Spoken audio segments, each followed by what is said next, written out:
the subject of today's lecture is hedging. So this is it's what hedge funds do. It's what almost everyone on Wall Street does nowadays, at least to some extent. Say half the people on Wall Street do it nowadays. It was hardly done at all in the past. So first of all, just to mention what a hedge fund is. A hedge fund is a firm that manages money. And why is it different from any other firm that manages money? Well, the definition of hedge fund basically has three parts. One is that hedge funds hedge. Okay, now I'll say what that is in a second. Secondly, hedge funds use borrowed money in addition to their investors' money to buy assets. So they do what's called leveraging, which is going to be an important subject for the last few lectures of the course. And thirdly, they charge their investors very high fees. That's basically the definition of a hedge fund, because they're supposed to be so good at what they do, they can charge high fees and still get the investors. So what is hedging? Hedging is the idea that you want to cancel out some of your risks. So for instance, you might know that a company's not going to default, whereas the rest of the market thinks it is going to default. So you know the company's worth more than the rest of the market thinks. So you might be tempted to buy the company. But if the interest rate were to change, say go way up and the company's has constant cash payments, if the interest rate goes way up and the company has constant cash payments, you could end up losing money anyway, because the present value is going to go down just because the interest rate has gone up. So what a hedger would do is the hedger would say, look, I'm relying on my expertise as an evaluator to realize there's no default risk. I want to bet that there's no default risk in this company. It's not going to default. I don't want to bet on which way interest rates are going to go, because I don't know which way interest rates are going to go. So I want to hedge myself against that. So to take a, sorry, I'm just starting here. A lot of, hello. Sorry, it's hard to talk when everyone else is talking. So so what does hedging a risk mean? It means no matter which way the risk factor goes, you're going to still end up with the same amount of money. So the first person to do this and call himself a hedge fund was somebody named Jones in the 1940s, and he was a stock picker who would try to find the best possible stock to buy. So before him, people would say, okay, Ford is a great auto company. We're going to buy Ford. The trouble is that Ford may in fact turn out to be the best auto company, but because the whole economy collapsed, it may be that Ford collapsed with the rest of the economy, even though it did better than all the other auto companies. So what Jones said is, I'm not going to just buy Ford. What I'm going to do is I'm going to buy Ford and I'm going to sell General Motors. So that way I'm going to be betting not on whether Ford is better than General Motors, and in addition, whether the whole economy is going to go up. I only want to bet on whether Ford is better than General Motors. So if the whole economy goes down, Ford and General Motors will go down together. So what you own in Ford, you won't own something as valuable anymore, but what you owe by having sold General Motors short also won't be as valuable. So what you've bought and what you've sold will cancel each other out, and you won't have lost any money. On the other hand, if Ford ends up doing better than General Motors, you'll have gained more with Ford than you'll have lost with General Motors. So whether the economy goes up or down, if the gap between Ford and General Motors stays the same, you won't lose or win money. So you're hedged against general changes in the economy. You're only going to make or lose money depending on the spread between Ford and General Motors. So you've canceled out the economy-wide risk, and you're only holding one risk, which you really think that you've understood. So that's what hedging is. So I'm going to now show you that hedging is actually a slightly delicate thing. It's quite complicated, and we're going to learn the technique of dynamic hedging. Now, why is dynamic hedging so important? Dynamic hedging is so important because there's so many things that can happen in the future. And as I said, for example, if you hold a mortgage, you may think the mortgage is more valuable because you know people aren't going to default, and the rest of the economy thinks they're going to default. On the other hand, the value of the mortgage will change with the interest rate. So you want to protect yourself against the interest rate change. But it's not just the interest rate change, you know, over 10 years or 30 years, the life of the mortgage, there are going to be a huge number of interest rates changes. There'll be a whole path of interest rate changes. And the mortgage will be paying different cash flows along the whole path. And over 30 years, you know, even if you only think of one change a day, there's an exponentially growing set of changes. So there's an exponential number of paths. You'll never be able to equalize your cash flows, you would think, over every single path. There are just too many of them. But dynamic hedging says you don't have to equalize over every path from the very beginning. That is, you don't have to hold a portfolio at the very beginning that equalizes your cash flows by the end on every path. You only have to equalize your cash flow one step at a time and then dynamically change your hedge. Okay, so it's a much easier thing to hedge than it sounds at first glance. So I want to illustrate that because you can't know what that means yet until we see an example. So let's start with a very easy thing to understand, the World Series, where we started with before. So you have some expertise. In fact, there are other people besides you who have the same expertise. These other bookies, you all know the Yankees have a 60% chance of winning every game against the Phillies. And let's just assume for simplicity that the World Series is only going to take a couple weeks.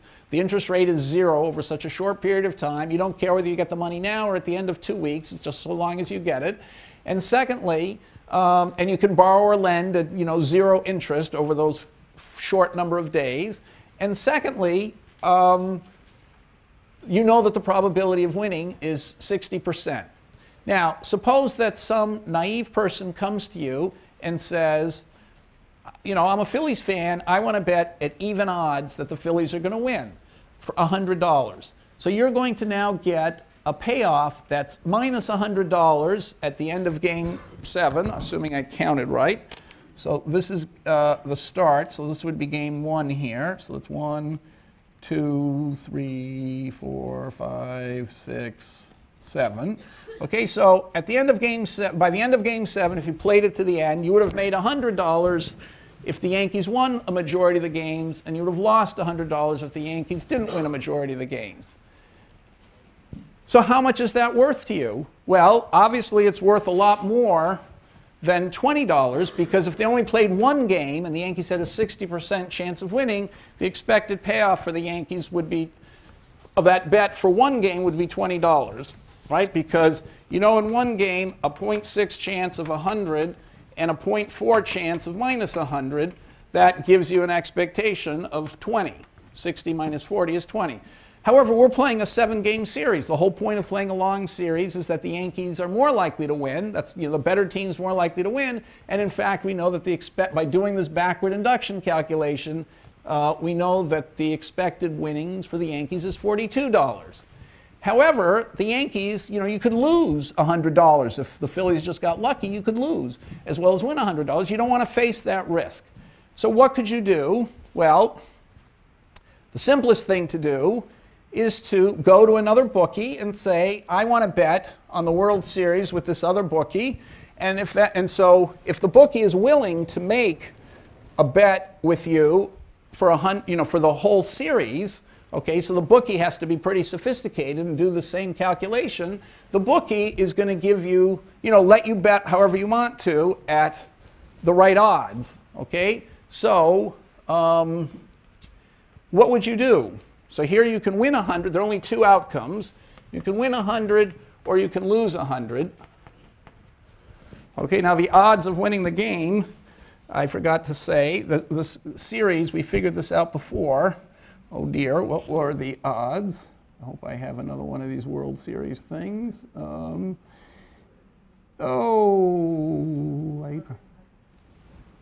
Okay, so what are the odds that the Yankees are going to win the World Series? We calculated this before. Do you remember what it was? Well, we know some probability p times 100 plus some probability 1 minus t times minus 100 gives you 42. So p times 100 plus 1 minus p times minus 100 equals 42. Approximately, that's 42, right? So we know that, therefore, 2p times 100, okay, 2p times 100 equals 142. So p equals 142 over 100 times 2, which equals about 0.71. Okay, so you know, so this other bookie would have calculated the odds are 71% that the Yankees are going to win the World Series. And we calculated this a few classes ago. The Yankees have a 71% chance of winning the World Series. Okay, so if you went to another bookie who could do this calculation, the other bookie would be willing to give you odds of 71% Yankees versus 39% Phillies. So you could just unload this whole bet and get $42 for sure. In fact, what would you bet with the other guy? What would you bet with the other bookie? What would you do if you could bet on the whole World Series? Somebody suggested that. He was sitting over there at the end of the last class. What would you do if you could bet on the whole World Series with the other bookie? What bet would you make? You know that the bet is giving you $42 on expectation. The trouble is some of the time it's giving you 100, some of the time it's giving you minus 100. You don't want to fix this risk. You want to end up with $42 for sure. Now, how can you do that?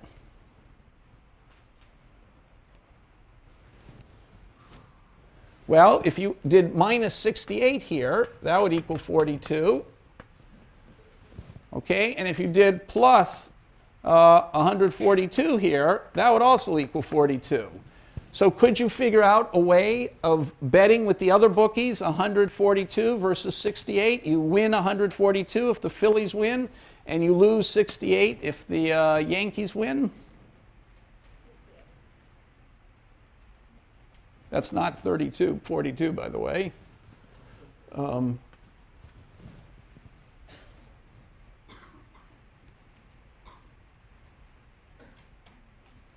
Okay, can you make a bet? Would another bookie be willing to give you this bet? What's the answer? The answer is yes. How do you know the other bookie would be willing to give you this bet?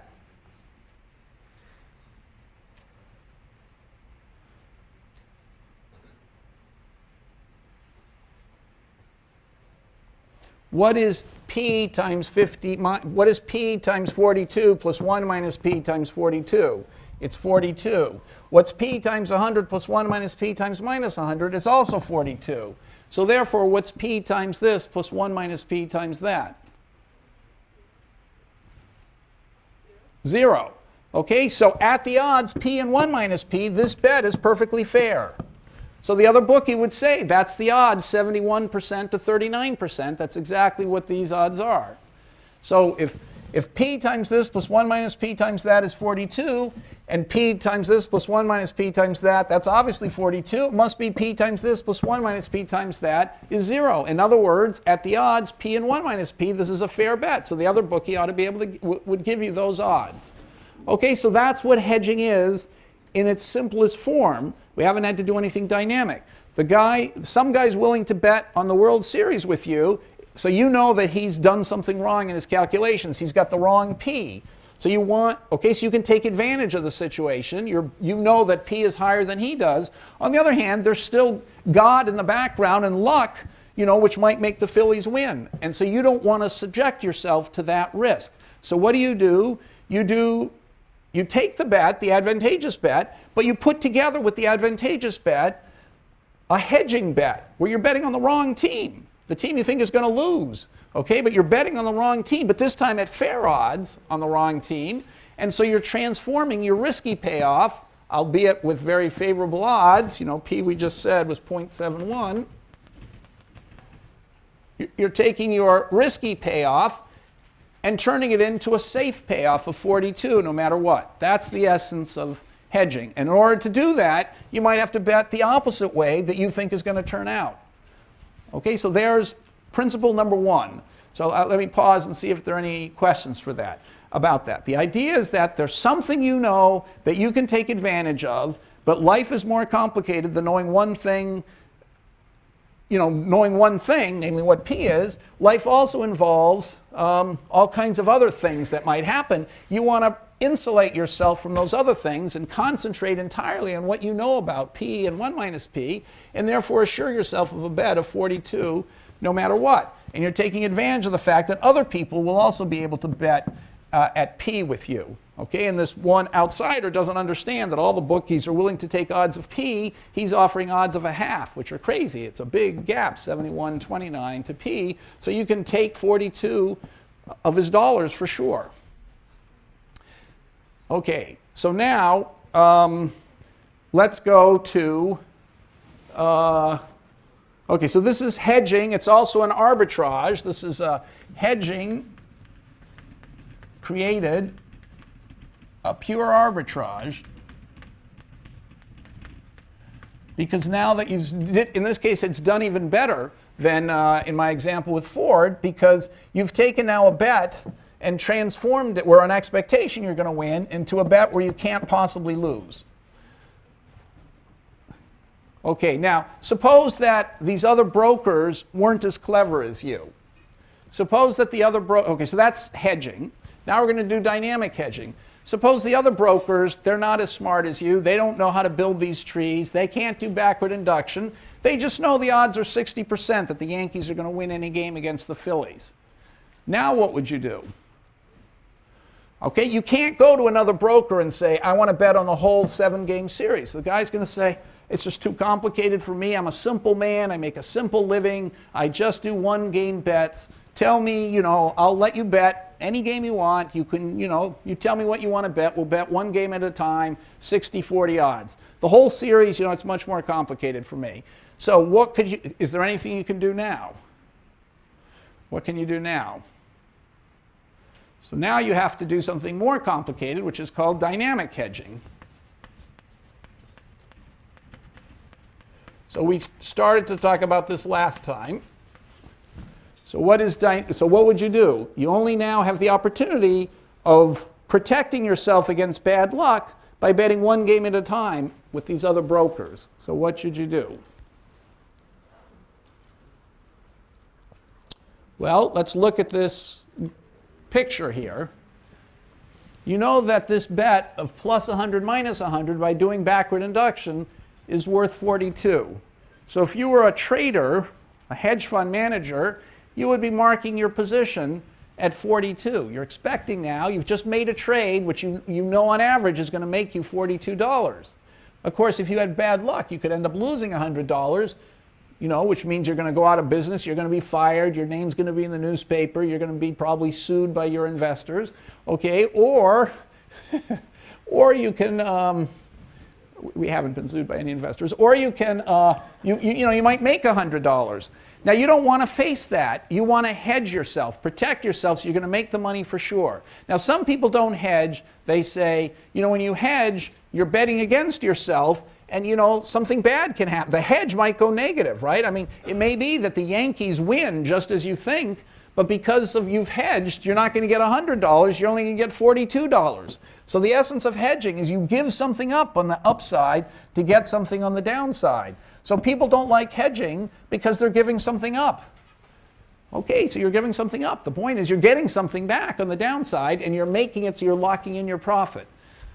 So hedging is a good thing. So people who don't hedge, I think they're just very simple-minded. So there are a lot of people who still don't hedge. But anyway, there's a revolution in financial thought in the last 30 years, anticipated by Ford, but it didn't really people didn't really catch on until the 70s. That you should hedge. So how can you hedge this if you can only bet 1 time, 1 game at a time? That was the question we dealt with last time. What should you do? Well, you see the principles we've learned so far tell us what to do. You started here thinking on average you're going to make $42.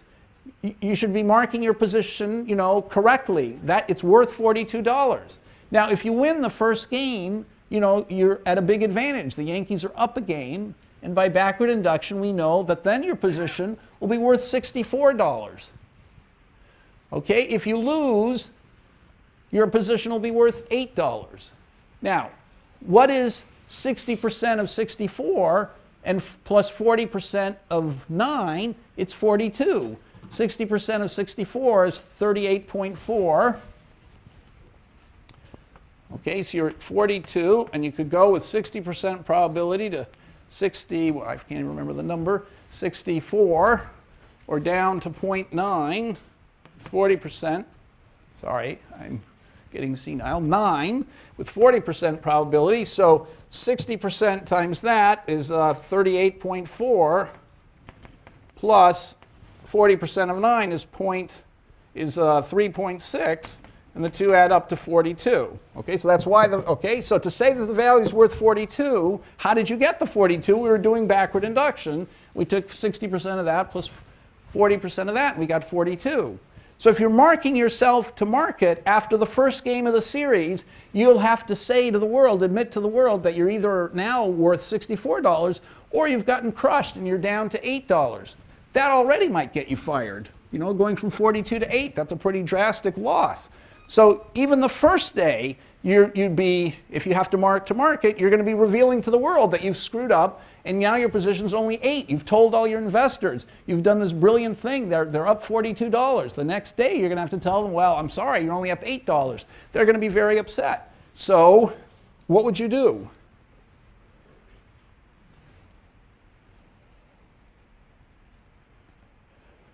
You know what to do. What would you do? What? Hedge. Good answer. How would you hedge? Plus 33 down there, minus 22.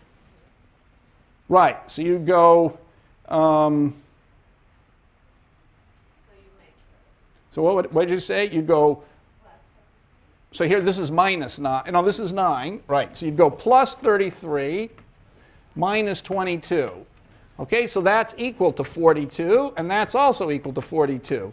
So how can you do this at a fair, is it fair odds to do this? Well, yes, it has to be fair odds to do this, because 60% of 64 plus 40% of 9 is indeed 42. 60% of 42 plus 40% of 42 obviously is 42. So therefore, the difference, 60% of this plus 40% of that, must be 0. So in other words, it's fair odds. And sure enough, this is obviously 3 to 2 odds, right? 60-40 means you're betting at 3 to 2 odds. That's 3 to 2 odds. So it is a fair bet. So the other bookie who's willing to bet at 3 to 2 odds is going to give you this bet. So again, you think the Yankees are going to win. You go to the other and you make a bet with the naive Philly fan. You're betting the Yankees are going to win. You go to your broker friend and you bet against your Yankees. You know, you're putting down 22, you're going to lose $22 if the Yankees win and win 33 if the Phillies win. You're betting against yourself. But of course, you're betting against yourself to a smaller extent than you're betting against the other guy, and therefore, you've still locked in $42. Okay, so now we don't have to go any further. It would only be confusing to go further, and I usually go further, and then, so it'd just be complicated. If you can do something once, you can do it many times. So you can, by making the right hedging bet, you can lock in a profit of 42 up here and up here. Okay, but that means you can lock it in going forward till the very end, because you can keep repeating that hedge over and over again. Okay, so maybe I better go one step further. You don't really believe me. So what could you do going from here to here? Well, the average of here and here is 8. Okay, but of course is 9, about 9. You've collected $33, don't forget, from your hedging bet. So although this says 9, you've got the 33 in the background, so it's 42. Okay, but it's 9. So what you want to do, this is 9, you just want to transform this and this until 9. Once you've transformed this and this into 9, okay, which you can do, right, because 60% of this plus 40% of that is 9. So the other broker is going to, you can do an offloading hedging bet with another broker at 60-40 odds to get 9 for sure here. Why is that? Because 60% of this plus 40% of that is 9. Okay, so therefore there must be offsetting a bet he'd take that gave you 9 for sure in both cases, because the offsetting bet would also be valued at 0 according to 60-40 odds. So you can transform this and this into 9s, but don't forget you've been paid the 33. So actually this is 44, 42, and 42. So you can keep 42 and 42 going forever. And by the end, you'll have 42 forever. So that's what dynamic hedging is. It's as simple as that. Okay, yes? In order to make money with hedging, wouldn't you have to have someone who will bet against you at different odds? Yes, so how do you make money in hedging? You effectively were betting against the Phillies fan at 50% odds, and you've got your broker who's willing to give you 60% odds, and you're exploiting that gap. Okay, so let's do another example. So it's an excellent question you're asking. So I haven't answered his question yet. I want to give another example to answer his question. So what is really going on with the hedging? I mean, what am I relying on? I mean, how many brokers do I have to deal with to hedge? What's going on here? So I've given an example of a World Series where it's very simple to figure out what to do. So now I want to give an example of a okay,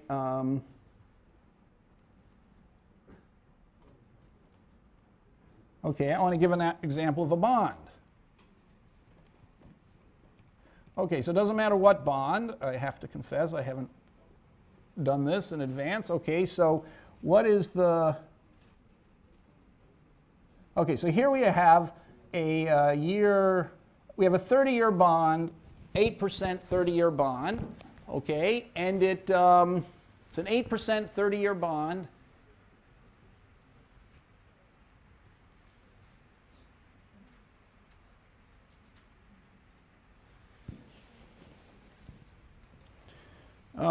It's an 8% 30-year bond. So, okay, so we know what its payment is, and now if the homeowners are all perfectly, not paying attention, the bond is going to be worth some amount of money. Okay, so here are the interest rates. Oh, I forgot to say. So we have to assume what the risk is. So we know. So in fact, what does this mean?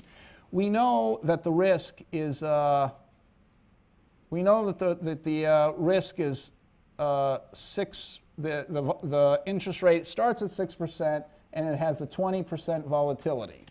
Okay, so what does that tell us? It tells us that the interest rates could go up or down by this amount. Now, we've assumed that the odds that it can go up or down are 50-50. Okay, so we've assumed that everybody thinks the odds are 50-50, that the interest rate could go up or down. That's an assumption. And so now I'm going to make, okay, we've assumed that the odds are 50-50. Let's assume that everybody is willing to trade you 50-50 odds. Okay, so what does that mean? This is like your other broker. Okay, so the interest rate is here, R0. It can go up to R0 times up, or it can go down to R0 times some down. Okay, and up, remember, is, up, by the way. This equals R0 e to the volatility times e to the drift, and down equals R0 e to the minus volatility e to the drift. Okay, but it doesn't matter. R0 can go up or it can go down. So U is bigger than 1, D is less than 1 probably. And so we see examples of that. Now I'm making an assumption here that the odds are a half and a half, and that everybody understands and is willing to bet on these odds of a half and a half. So betting on an interest rate move is called, that kind of betting on interest rates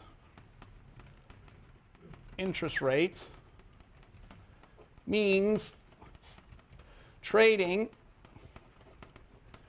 interest rate derivatives.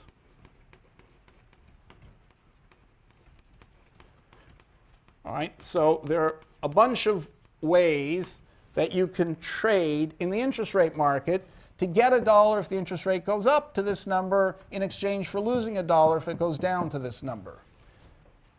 Okay, and these things are called swaps, and they're called interest rate derivatives, and they're called a whole bunch of other things, which it's going to take too long to explain.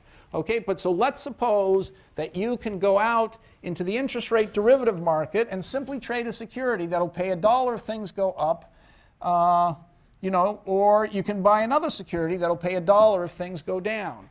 Now, what is the price of this security that pays $1 if the interest rates go up? Let's say they can only go up or down to one of two values. So what would be the cost if everyone agrees the odds are 50% of getting out here? What is the price today going to be of getting $1 if the interest rate goes up?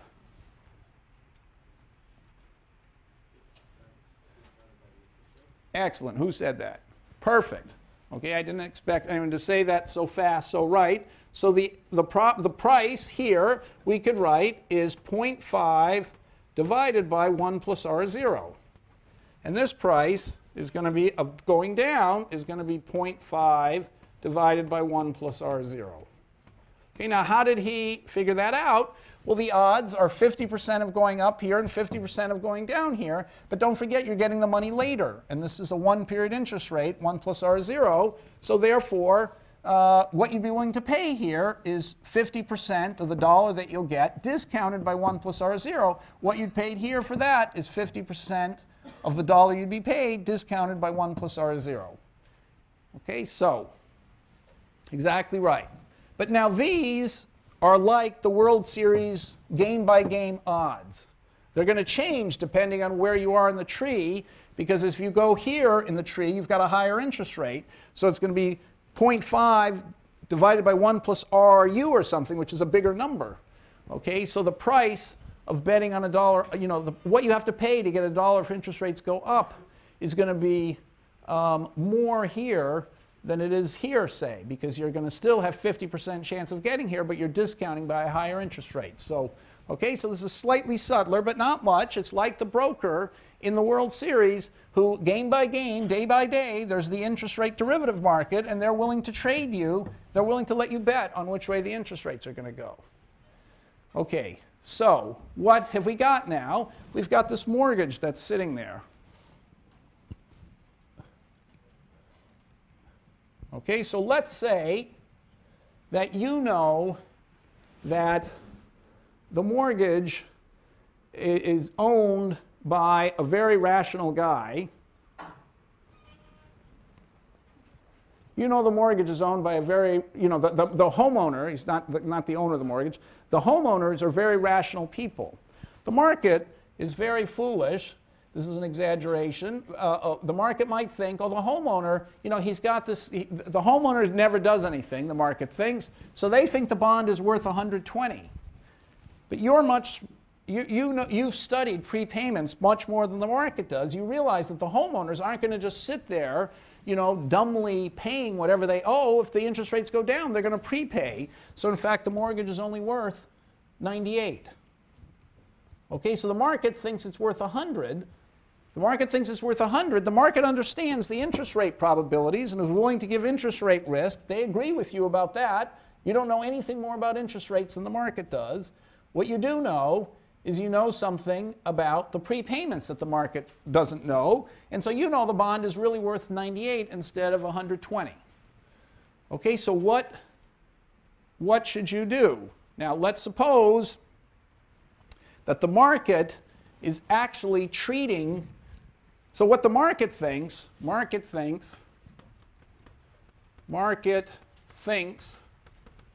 mortgage is equal to a 30-year bond. 30-year,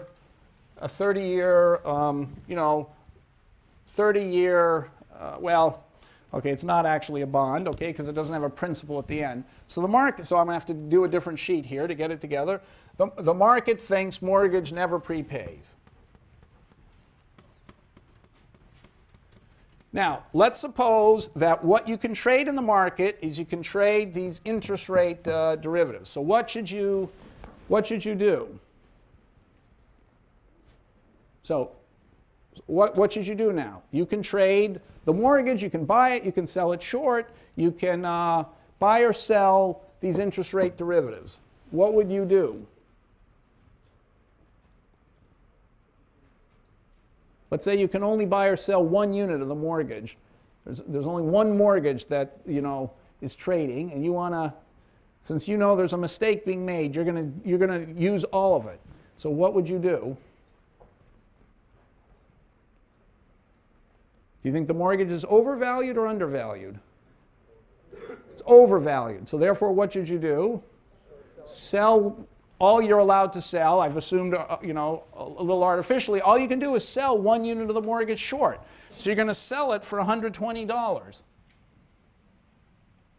Okay, but what does it mean to sell it short? It means you have to make the payments that the mortgage is making. Okay, so you know those payments are only worth $98. So what does that mean? It means that you know you're going to get a profit of $22. Okay, however, you could get completely crushed if things don't turn out exactly the way you thought. So you want to lock in a constant profit for sure. So you don't want to get a huge profit more than 20 and no profit in some other cases, or even a negative profit and a huge profit. You want your $22 for sure. So how would you do that? What would you do? Yes? Try the derivatives to match the coupon payment of the mortgage and its value in the next group. Okay, so let's be more precise. That's exactly right, but let's just see what that really means. Okay, so I'm going to copy these numbers down, which I can't see yet. Okay, so you have a mortgage that's 98. You know it's worth 98 something, 0.8. Okay, and it could go in the upstate to 92.6. Or in the downstate, it could go to 99.11. Okay, now, on the other hand, the market thinks that this mortgage, on the other hand, this other instrument, you're selling at the same time something that's worth 120. You're selling it for 120, okay? It doesn't even matter it doesn't matter what the mistake is the market makes. That's the reason why the market made its mistake. You don't care why they made their mistake. You know they're just willing to give you 120 for it. So you're making a $22 profit. So what should you do?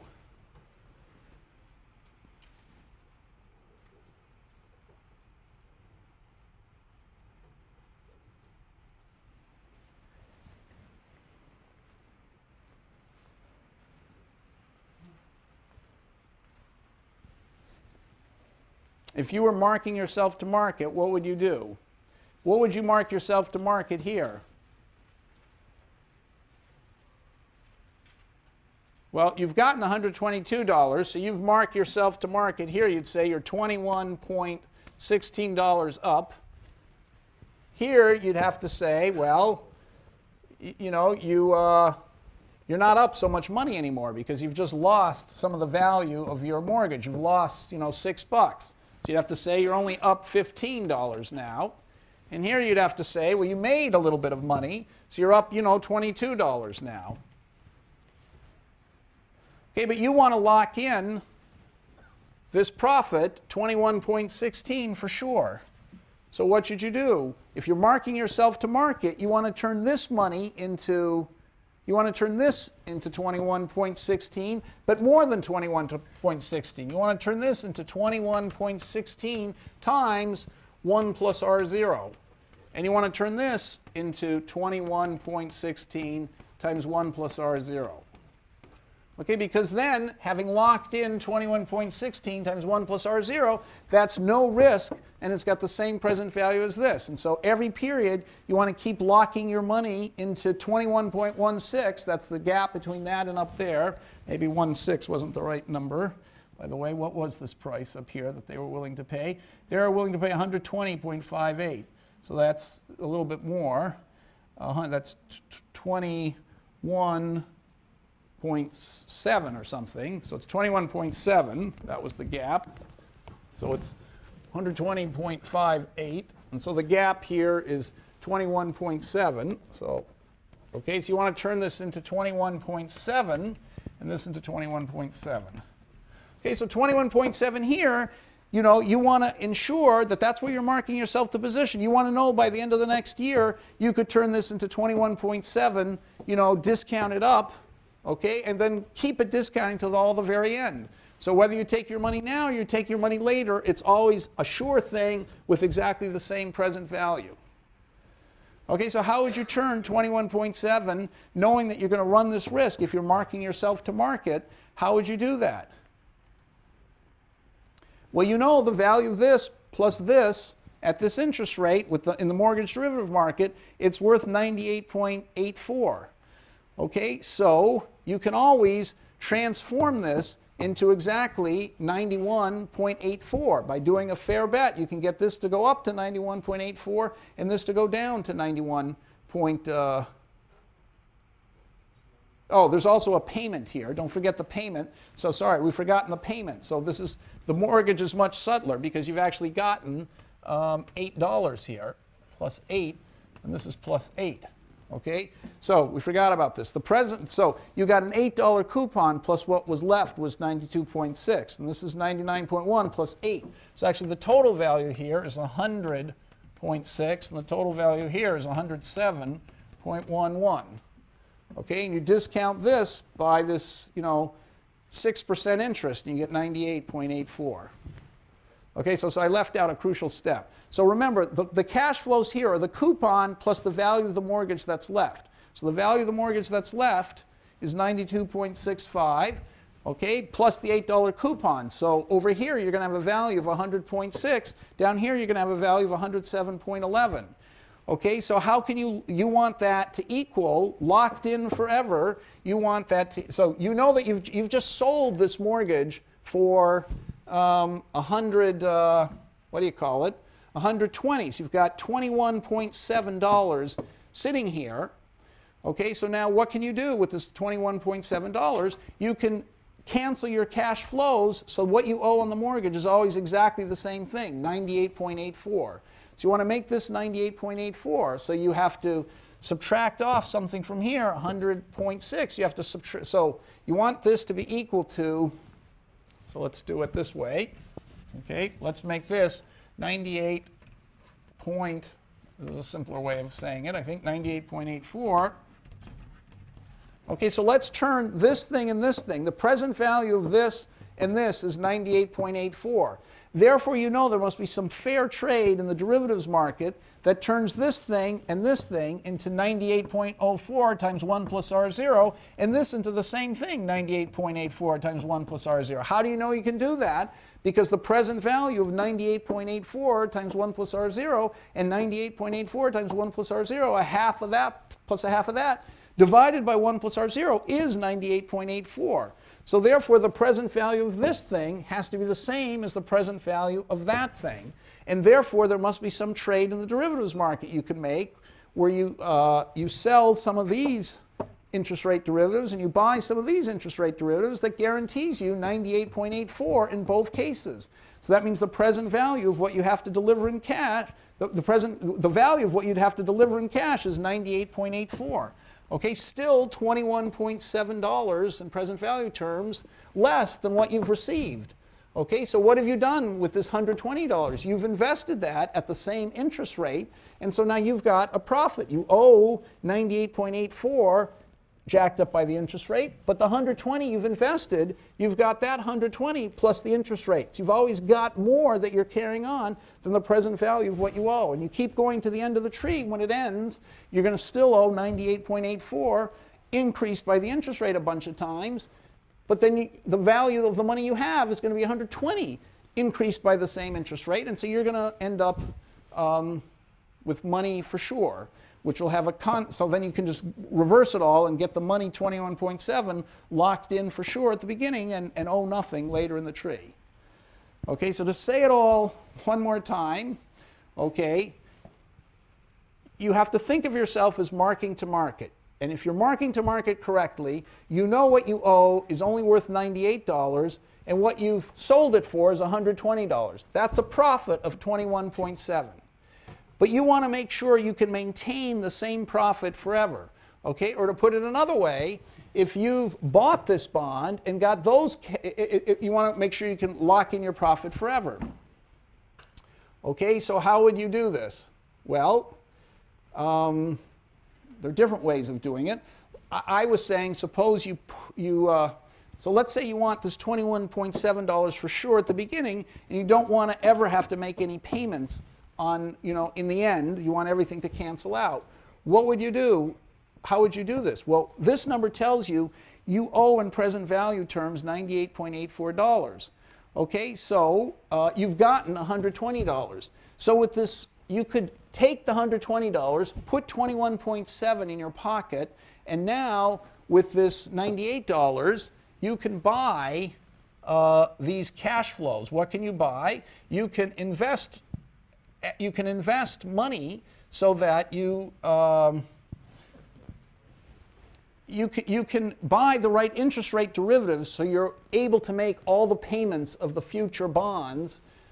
So this bond, the actual payments the bond is going to make, you can buy all those payments for $98.84. Okay, I guess that's what the simplest way of saying it. I'm going a little bit in circles. What is the mortgage security down here if you know how the mortgage is going to pay? All this is a bunch of payments at different parts in the tree, right? It pays $8 here, it pays $8 here. Somewhere low in the tree, it's going to just prepay for sure and pay the whole remaining balance. You know, down here, it's not paying any, it's just paid off for sure. Okay, so it's prepaid.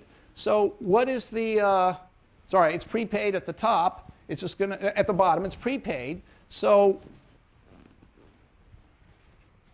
the fact that all these payments together are worth 98.84 means that by taking $98.84 and trading on the derivatives market, you can buy all those payments for exactly 98.84. So therefore, as you go farther into the tree, you always will have the payments to make. You've sold the bond short. What does that mean? Anytime this bond makes a payment, a dividend payment, you have to make the payment. But you can always buy those payments for 98.84. How do you know you can buy those payments for 98.84? Well, because, by backward induction. Here, the payments are $8 here plus $92 of remaining payments. So there's a way in the interest rate derivatives market of buying 8 plus 92.6, that's $100.6 here, and buying $107.1, $11 here. So by spending this 98.84, you can get, by this many interest rate derivatives, you can get $100 of payments here and $107 of payments here. Half of 100 plus half of 107, discounted at 6% interest, gives you 98.84. Okay, so it's possible on the market to buy $100 up here and $107 down here with this 98.84. Now, out of those $100 up here you've bought, give 8 of them to the guy you sold the bond short to. That's the coupon payment. Down here, give 8 of these dollars to the same guy you sold the coupon short to. Now that leaves you with $92 up there and $99 there. But this $92 is the present value of what's going to happen next. And what's going to happen next up here is that you're going to owe $8 to the guy here, and you're going to owe $8 to the guy here, but what's left will be worth $83 or $97. So therefore, with this $92, you in fact are able to buy this 92 plus 105 here, because the present value of 92, that's 91, almost 92, plus 105 here is exactly 92. That's how we got that number. It's a half times this number plus the coupon, plus a half times this number plus the coupon, discounted at the interest rate corresponding to here. That is $92. So therefore, by investing here in the interest rate market, you can buy that cash flow here, the 84 plus 8, $92. Okay, pay the guy the 8, you'll still have $83 left, and with the cash you have over here, remember you bought exactly this much cash, you've got this much cash left, you can buy all the payments you need to make here. The $8 coupon, plus you'll still have 97 left. So all the way forward through the tree, you could always afford to buy all the cash payments of this bond. So you can pay off the guy you sold it short to all the coupon payments that this bond is making by having invested 98.84 at the beginning. And similarly, you got 120 by selling the bond short. So you've made $21.7, and there's never any more cash coming out of your pocket. You pocketed the 21.7 and you invested the 98.4 in the derivatives market over and over, changing your investment and therefore reproducing all the cash flows that you have to make to the guy for having sold it short. Okay, so do I need to say this yet? I didn't say it very well. How followable was that? Not very followable. All right, sorry. So I didn't do a good job. So let's try again. What is the essence of what's going on? The essence of what's going on is that game by game or month by month, you can find someone else who will always trade at fair odds with you. Okay, fair odds means in the interest rate market. They don't know, these people trading the interest rate market, they don't understand prepayments, okay? It's not like the bookie here. They don't understand prepayments. They're not willing to bet with you on what prepayments are going to be. They're just going to bet with you on what interest rate is going to turn up. But you see, the cash flows from the bond depended on prepayments and depended on the interest rate. So you calculated it was worth 98.84 because you know what prepayments to put in the future. So if you're absolutely confident on your prepayments, okay, you're going to know what this bond is going to do in the future. So remember what the prepayment, you know, and so what are those prepayments? It's, you know, this stuff. So down here, where the ones are, the guy's prepaid for sure. So you'd have to deliver to the market the entire remaining balance at that point. But see, when you calculated this bond, you were anticipating what all the payments were going to be, whether they were going to be the whole remaining balance or just the coupon. Taking the present value, what calculations were you doing? In the present value, you're doing calculations that this guy can do. You're just taking a half times this plus a half times that discounted. The interest rate derivative guy is willing to do that. He doesn't know what the prepayments are going to be, but you're never betting on prepayments with him. With the interest rate derivatives guy, you're just saying, let me pay you some money now, you give me money if things go up here, or I'll pay you some money now and you give me money if things go down here, if interest rates go up here or interest rates go down here. So, because the present value of the mortgage cash flows evaluated according to the interest rate probabilities and discounting is 98.84. That means that you can successively trade on the interest rate market and reproduce all the mortgage payments, assuming you're right about what they're going to be. And therefore, with $98.84, you can replicate what the mortgage is going to pay. And therefore, you make $21.7 for free because you sold it for $120. You only need 98.84 of that to reproduce all the payments of the mortgage bond. And how do you know that you can do that? Because it's just one step repeated over and over again. At every step, there's going to be a payment of, say, $8 and a present value of what's left. And there'll be a payment down here of $8 and a present value of what's left. Or maybe this thing is just a prepayment, in which case it's a single payment of 99.5. That's the remaining balance after one period. So, but when you figure out this number, it's always taken by averaging this number discounted with this number discounted. Okay? So, therefore, averaging at the odds the interest rate guy will give you. So, therefore, using this money, we're now doing the opposite of the World Series. Using this money, you can buy this cash payment, this total payment, and you can buy this total payment, because that's exactly what the interest rate guy will give you. This is equal to a half of all that divided by 1 plus R0 plus a half of all this divided by 1 plus R0. That is this number. So therefore, in the interest rate market, by using this cash, you can buy that and you can buy that. And that's enough to make the payment A8 that the mortgage is paying, so you keep your promise. And over here, if the mortgage prepaid, you know, and the remaining balance, that's that number, 99.5, you can pay that too. And then the mortgage is done. Here the mortgage is going to go on. But see, it's going on at present value you've calculated at 92.6. You bought 92.6 plus 8. You used the 8 to pay off the coupon. You still have $92.6 in your pocket here. You're going to use that to buy the future payments of the mortgage, some of which will be a coupon, and maybe this will be another coupon, okay, plus the present value of what's left. If it goes down to here again, the guy might prepay, but you're going to have enough money left to make that prepayment. So with this $98.84, you're just doing fair odds over and over again. You're buying the future cash flows of the mortgage, and therefore, with $98.84, you can keep all your promises, and yet you've gotten $120 at the beginning, so you've locked it in. Okay, so that's it. Okay, any questions? I don't know if that was too clear. So somebody ask a question. You're great at asking questions. Is this followable or? Okay, well that's it's too good, too great. Okay, so let's see if I can do another example.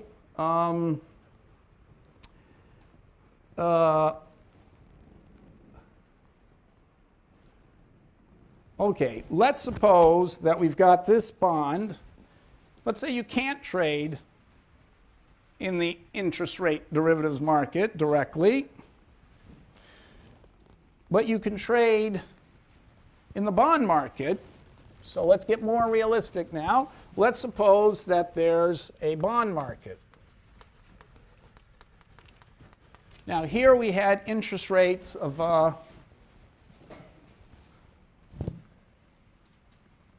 here we had, okay, so it was a 30-year bond, 8%, the starting interest rate was 6 and the volatility was 20. So we had that sheet that was bond market trading.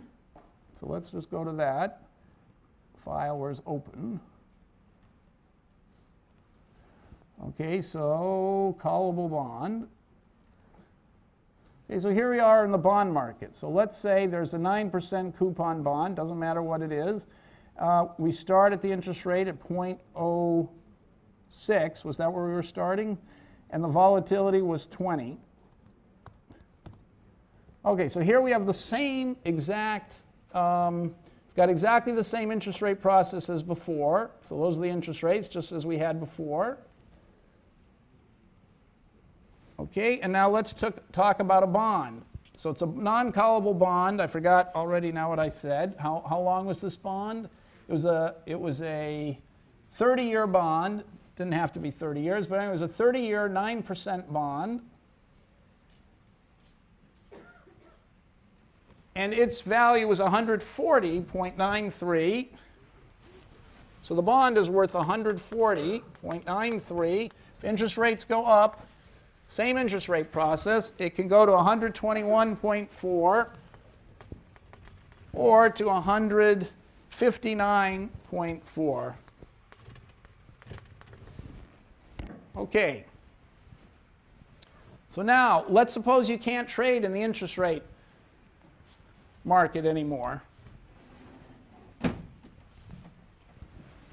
What should you do now?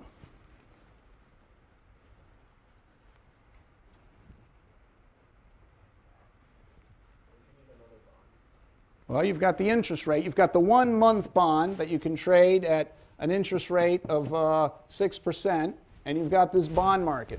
So anyone will buy and sell with you. This is the, remember, this is the 30-year 9% coupon bond.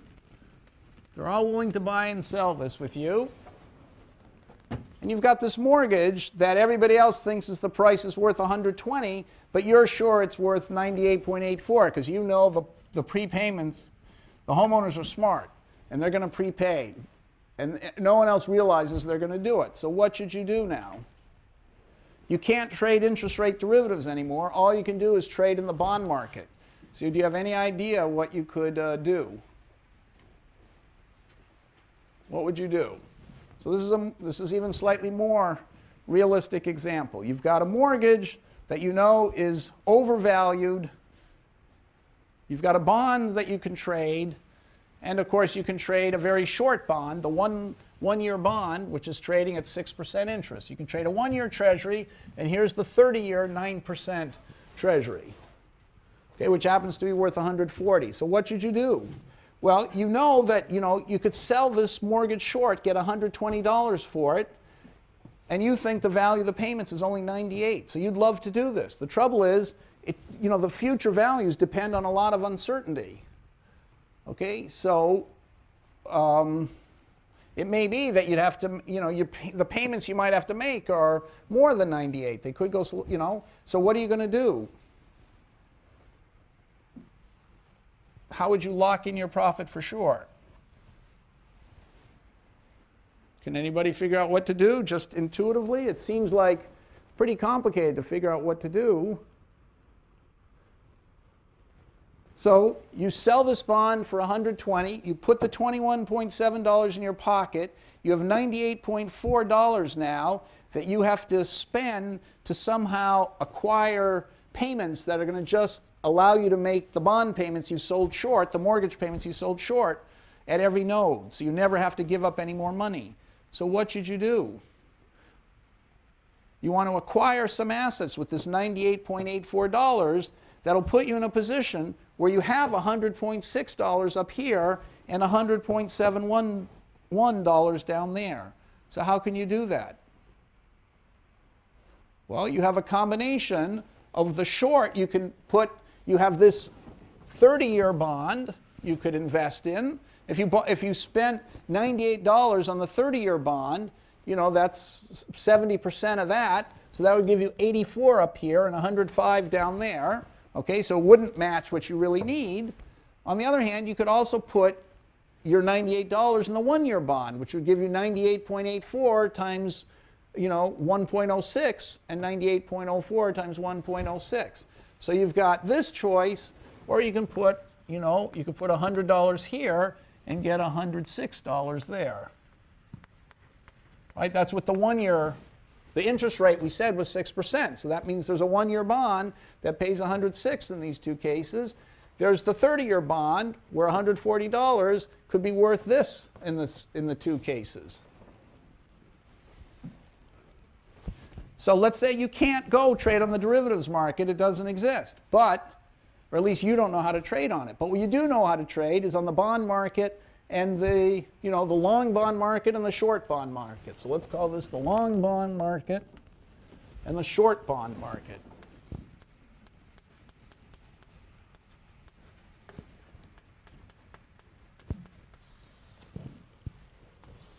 So what would you do?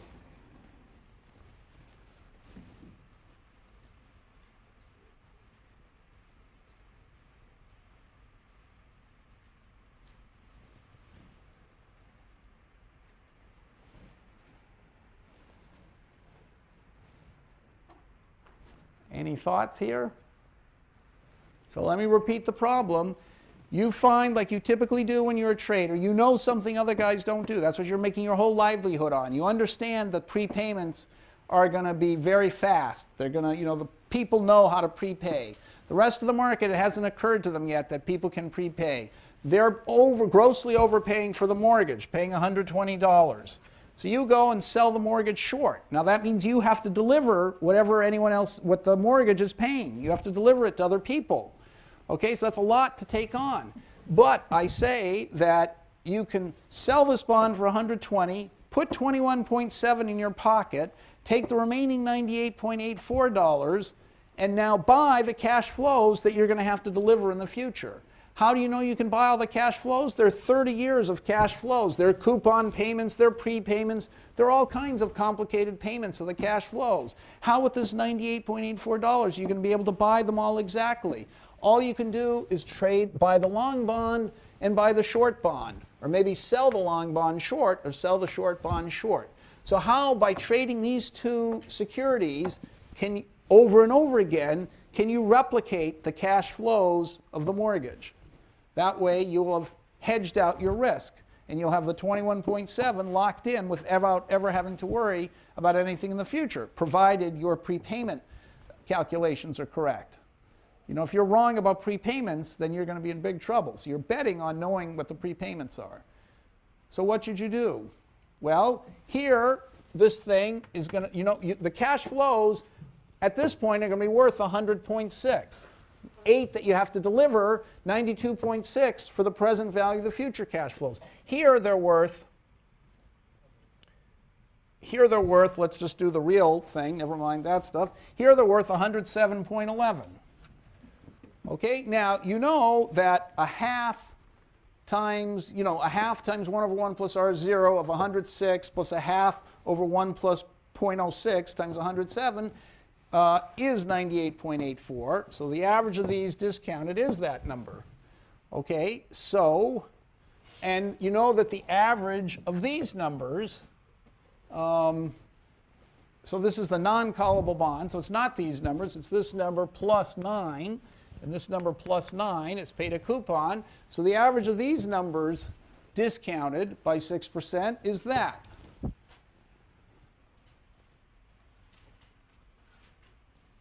Okay, so what does that tell you should do? Well, I claim by combining this bond and this bond, you can produce 100.6 and 107.11 here. So we know that this top bond is going to pay you 130.4 up there and 168.4 down here. Okay, so if you bought, you know, X units of the long bond, that's what your payoffs would be. The short bond is going to pay you 106 in both cases. So if you bought X units of the short bond, that's what your payoff would be. And you want the payoff to be 100.6 and 107.11.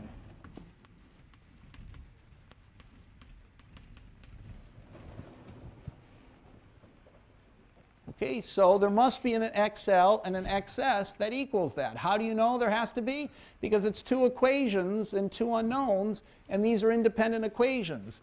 In fact, you can tell what XL has to be. This gap between 100.6, oh no, and 107, that gap is about 7, and this gap is about 38. Okay, so 7 is like a fifth of 38, so XL is going to have to be a fifth. So I know in advance that this is going to turn out to be about 7 over 38. Okay, and XS, so just by general principles, you know there's a solution for XL and XS. Okay, now, okay, so I know there's a solution to that because it's two linear equations and two unknowns, and they're not degenerate, so I know there has to be a solution to that.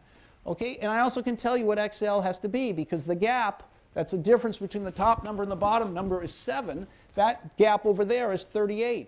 So obviously, the middle gap, 106 and 106, is 0. So if I take XL to be 7/38 of that number, the gap is going to go down from 38 to 7. And then I'll just have to find the right XS to make that equal. Okay, so that combination of XL and XS will produce this payoff here and this payoff there.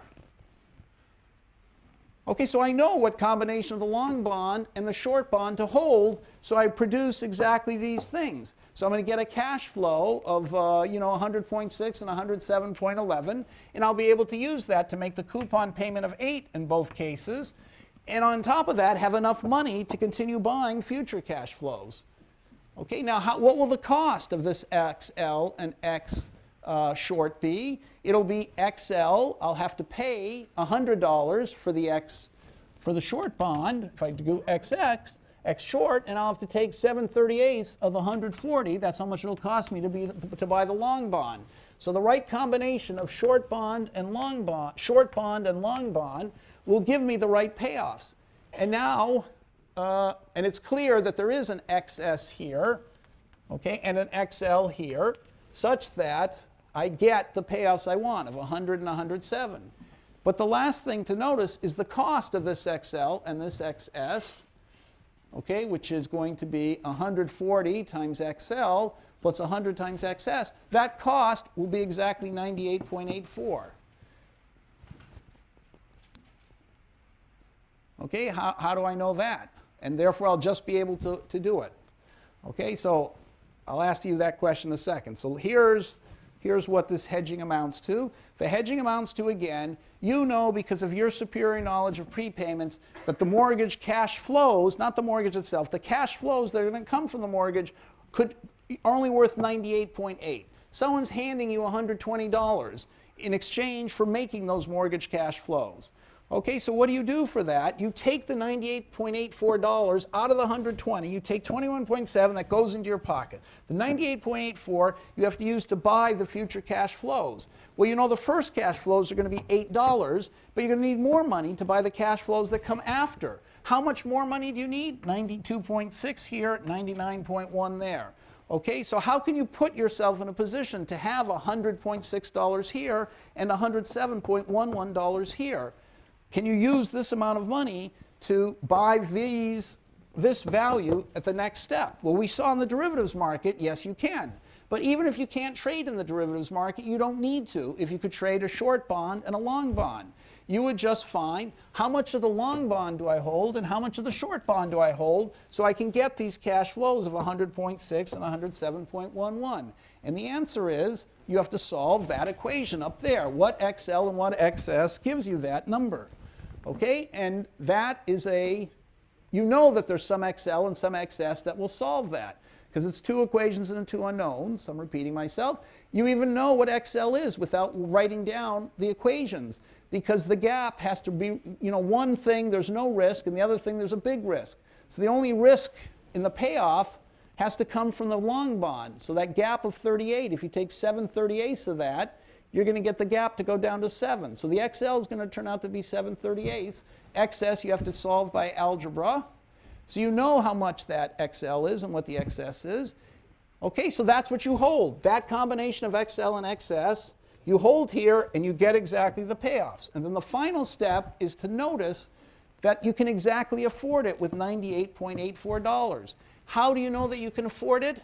Because what you want is 100.6 and 107.11, and that costs 98.84.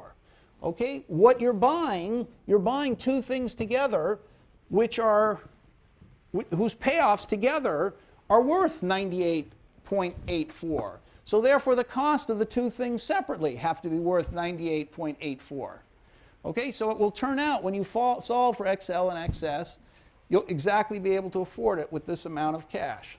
Okay, and so you can just do that going forward all the time, constantly re-hedging your portfolio.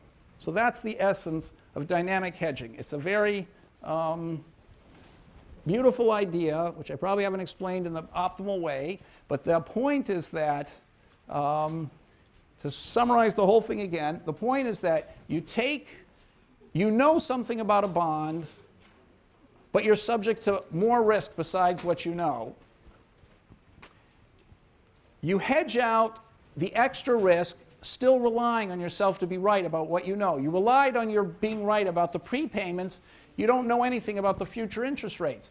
But there's another guy like the trader in the World Series, the broker in the World Series, who's willing to make bets on the interest rate with you. Okay? Or to say the same thing, who's been calculating the values of the bonds as if, you know, the short and the long bond, as if he was making bets on the interest rate, because he's calculated at the same 50-50 odds, discounting by the interest rate. So because there are all these guys on the market who are willing to make these game-by-game bets, either directly, I'm almost done, they're either to make the game-by-game bets on the interest rate directly in the derivatives market, or what's equivalent to that, they've used that calculus to figure out the value of these long and short bonds. So by trading through the long and short bonds, you're effectively doing the same interest rate bet. So either way, by trading through the two bonds or trading directly in the interest rate derivative market, you're able to buy, by going game at a time, year by year, you're able to buy all the cash flows of your mortgage, the cash flows that you're predicting it's going to have. And therefore, you can make the profit for sure. Okay, so just it's predicting something, being confident in your prediction, then being able to buy what you've predicted the cash flows are for a smaller price than you can sell the security for. That's how you locked in your profit. Okay.